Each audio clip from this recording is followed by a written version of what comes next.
One thing you have to know is that the incumbents, they want to keep you in the activist space. Because they understand activists. Yes. And they understand that people will view activists as activists. You see what I mean? Back and don't bite. Yeah, that, what they're doing is valuable, but they're activists. Yeah. You know what I mean?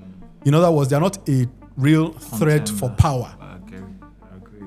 They are something that gives discomfort to the people in the seat, but they are not a real threat to power. And they ultimately, is an indirect means of bringing change. But the real way to bring change and development is for the people who are in the seat to be of a character and of a capacity that can bring that change. So let me relate it to one other thing. Yes, please. So one of the things that people have said is that, if the challenge is so tough on the political sphere, why don't you seek an appointive office? Okay.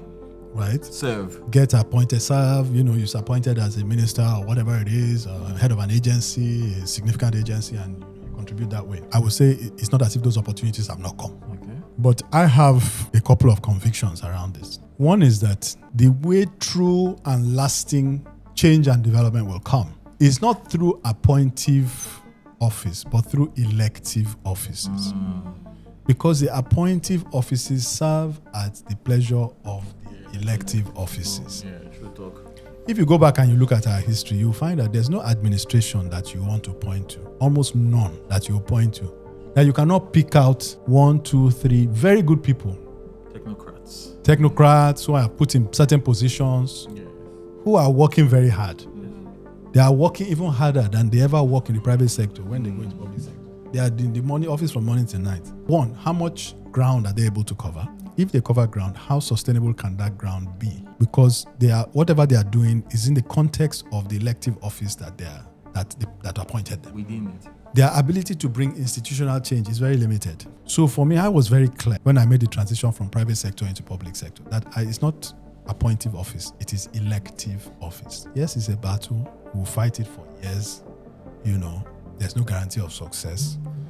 But that is where change and the difference is to be made. And that's what brought me into this game. Otherwise, I would have stayed happy in my private sector. I will also add, so that people know, because I know and I know people know, that is one of the ways in which politicians neutralize opposition. Okay. By calling them to serve. Yes. There's nothing they won't tell you. Or to eat. There's nothing they won't tell you. Even if they know that you are not, if they know that you are not the one that will be swayed by money, they will couch it in patriotic terms. You see what I mean? That, yes, it's for the nation, Government it's of for the unity. this thing, it's and that, and so on and so forth, right? And so come.